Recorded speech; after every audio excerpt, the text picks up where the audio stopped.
Bonjour à tous, voilà, je voulais vous faire une vidéo que j'intitule « Tous le même Dieu » parce qu'en fait, il y a beaucoup de gens qui disent que dans les trois religions chrétiennes, christianisme, islam et judaïsme, on a affaire au même Dieu, donc pourquoi pas aussi au même Messie. Issa, donc Yeshua HaMashiach ou le Mashiach ou Jésus-Christ. Donc on va voir un petit peu tout ça. Qu'est-ce que on peut dire? On peut dire que ce livre-là, il a à peu près, on va dire qu'il a été écrit il y a, en gros, on peut dire peut-être 3000 ans, peut-être 4. Celui-ci, donc on peut dire que la Bible, ça a été constitué avec celui-ci, plus le Nouveau Testament qui a commencé à être écrit quelques années après la mort de Jésus-Christ. Donc ça a commencé à être écrit vers, je dirais, 40, 50 après Jésus-Christ. En tout cas, l'Apocalypse a été écrit, c'est sûr, pas après les années 70, puisque le temple a été détruit. Donc, Jean parle clairement du temple, donc l'Apocalypse ne peut pas être daté d'au-delà de 70. Et puis le Coran a été écrit dans les années 500, 600 après Jésus-Christ. Voilà. Bon, je suis pas très sûr sur les dates, mais c'est à peu près ça. Alors, au niveau de Dieu, déjà on va vérifier son plan. Quel est son plan ici? Quel est son plan ici? Quel est son plan ici? Le Mashiach, le Messie, donc Jésus-Christ, qu'on appelle Jésus-Christ, Issa, ou qu'on appelle Mashiach, ou Yeshua Mashiach. Quel est son plan ici, ici et ici? Très bien. Alors commençons d'abord ici, puisque c'est le premier bouquin. Donc on ne va pas parler de judaïsme, de christianisme et d'islam, on va parler du bouquin. Parce que le judaïsme, le christianisme, l'islam, ça c'est une interprétation des bouquins. Voilà. Mais qu'est-ce qui est écrit dans le bouquin? Sans interpréter en fait, juste en le lisant, qu'est-ce qui est écrit du projet de Dieu?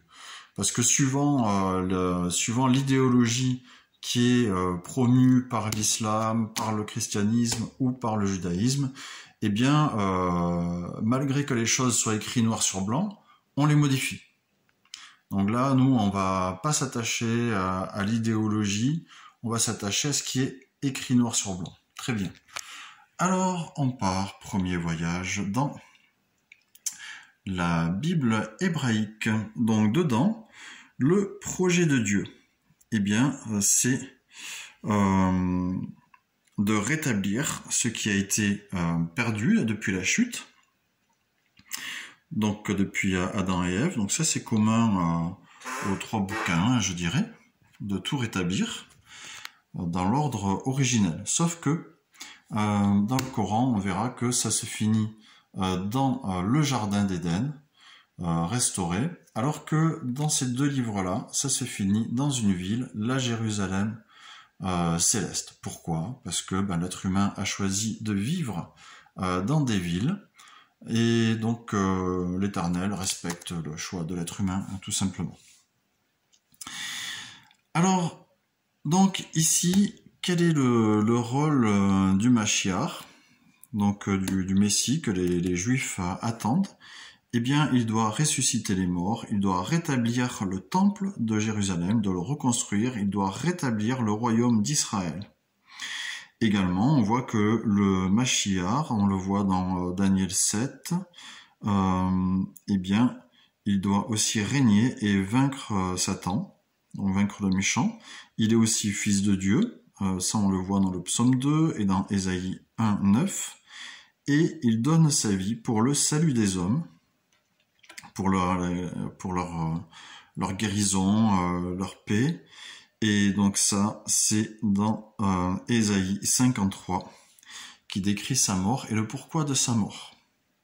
Alors on va partir de cette base-là, puisque c'est le premier bouquin, et on va faire point par point et vérifier que, eh bien dans les autres bouquins, le Messie correspond à ces choses-là, parce que c'est le projet de Dieu. Tout simplement, c'est le projet de l'Éternel. Donc, est-ce que ces deux bouquins, Coran et Bible chrétienne, correspondent au plan de Dieu qui est prévu dans celui-ci? Pourquoi? Parce que autant ce bouquin-là que ce bouquin-là se veulent la suite de celui-ci. Donc, il faut vérifier que les points sont tous validés.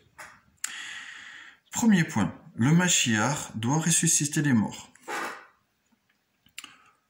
Jésus-Christ, Yeshua HaMashiach, peu importe comment on l'appelle, Yeshua HaMashiach, c'est son nom en hébreu, Yeshua, Jésus, HaMashiach, c'est A, c'est le, et Mashiach, c'est Christ. Voilà. Donc, pourquoi les chrétiens ont changé le nom de... Je fais une petite aparté. Pourquoi les chrétiens ont changé le nom de Yeshua HaMashiach en... alors, il est pas là, hein, mais HaMashiach en Christ? Tout simplement pour évacuer tout ce qui était juif de leur croyance, puisque au fil du temps, à partir de la destruction du temple, les choses se sont désagrégées entre les chrétiens d'origine juive, les chrétiens d'origine païenne et les juifs. Et il y a eu séparation entre ces trois groupes. Et les chrétiens, je dirais les pères de l'Église, ont voulu vraiment se débarrasser de tout ce qui était juif, parce que pour eux, le judaïsme, c'était quelque chose dont il fallait se défaire pour être une religion acceptable pour l'Empire romain, puisque l'Empire romain ne pouvait pas supporter les Juifs depuis une rébellion qui les avait conduits à détruire Jérusalem et le Temple. Et donc pour se faire accepter des Romains, eh bien les pères de l'Église ont réfléchi à comment devenir plus comme les Romains, c'est-à-dire aimer la philosophie grecque, plus que la tradition et les origines bibliques hébraïques. Donc ils se sont coupés de leurs racines et ils ont adopté la philosophie grecque. Ce qui fait que maintenant le christianisme, alors pas le bouquin, mais le christianisme, mais les traductions de certaines Bibles par contre sont imprégnées de philosophie grecque. Heureusement, gloire à Jésus, gloire à Papa, et bien maintenant nous avons des traductions qui redeviennent fidèles, qui recherchent effectivement le sens originel et qui, c'est très facile hein, parce qu'il y a beaucoup de copies, beaucoup de choses qui ont été retrouvées et vraiment la Bible et le Nouveau Testament, c'est le texte antique dont on a le plus de copies au monde, beaucoup plus, et anciennes en plus, hein, et vérifiées.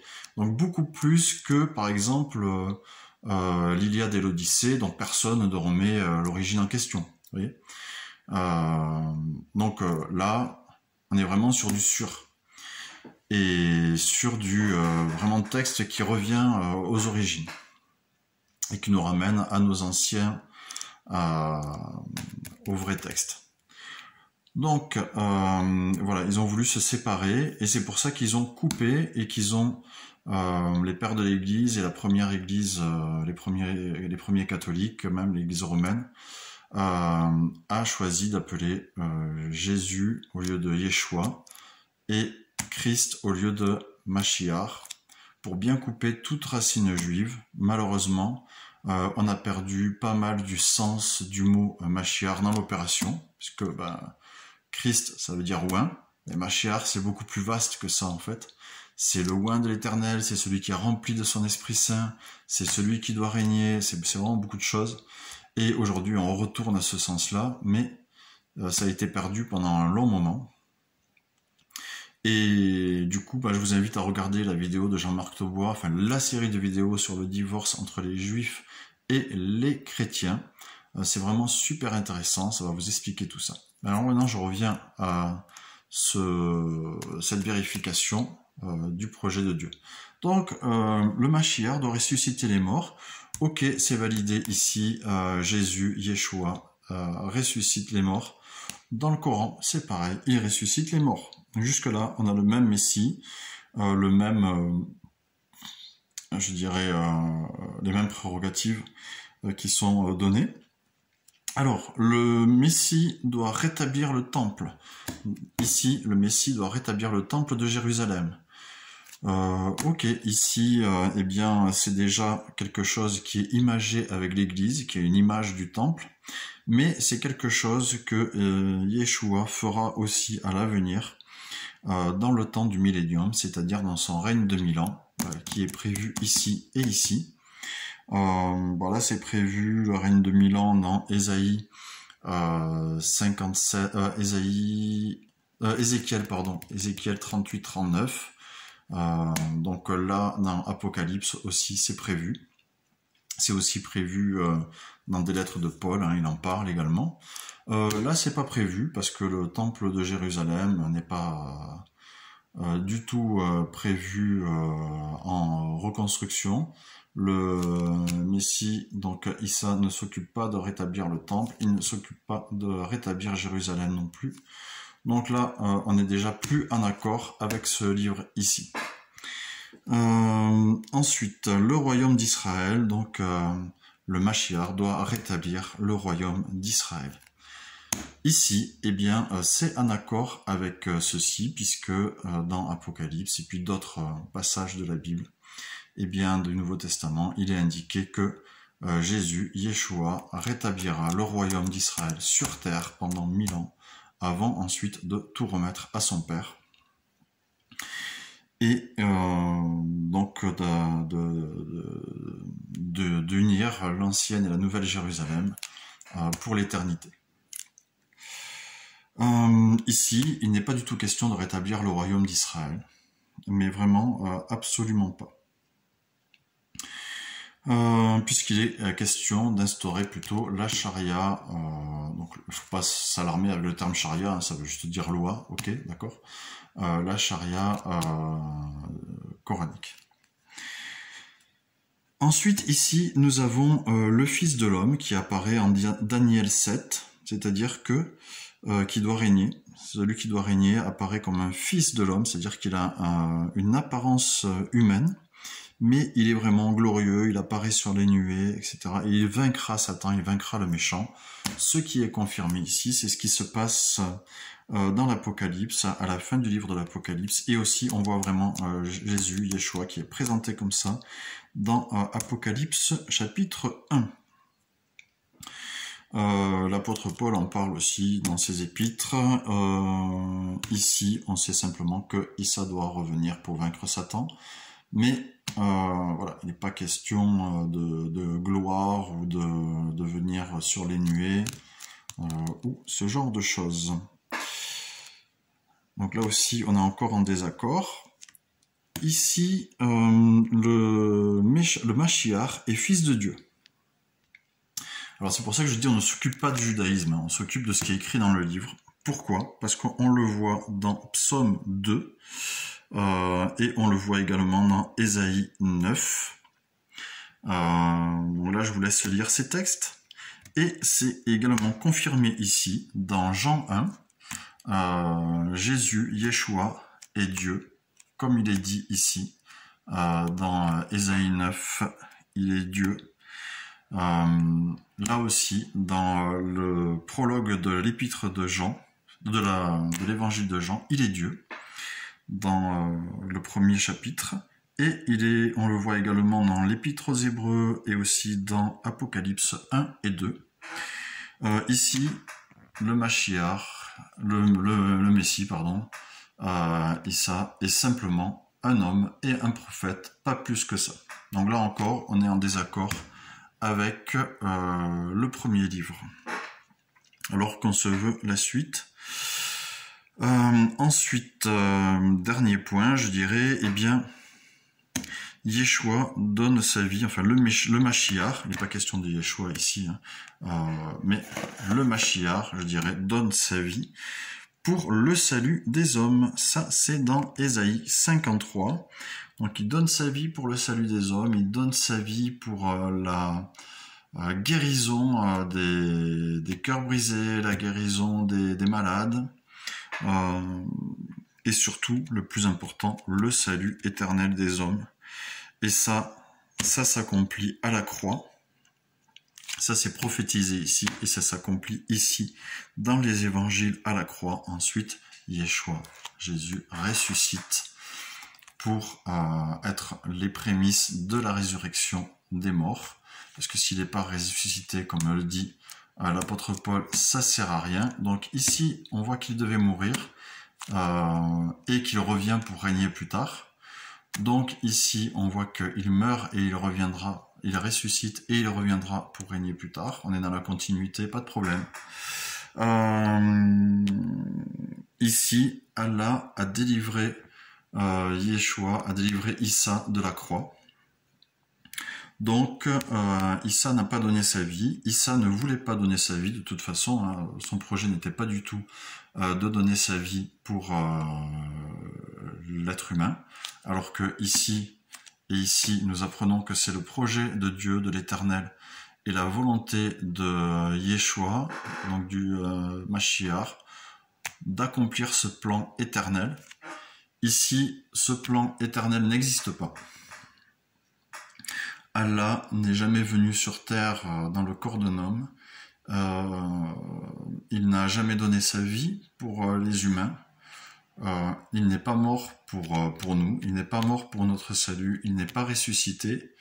Et il n'y a aucun espoir de salut, mis à part dans l'accomplissement des bonnes œuvres. Mais comme il y a les bonnes œuvres qui sont mises en opposition avec les mauvaises, automatiquement, je pense que tout le monde va en enfer. C'est vraiment très compliqué.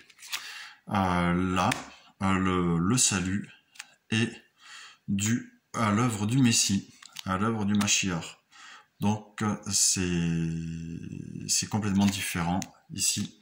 Là, on n'a plus à faire les choses par nos propres forces, mais elles sont faites par la volonté de Dieu, par la volonté de l'Éternel. C'est lui et uniquement lui qui a choisi de nous sauver. Donc nous avons juste à l'accepter, bien sûr en demandant pardon pour les péchés et en acceptant ce salut gratuit.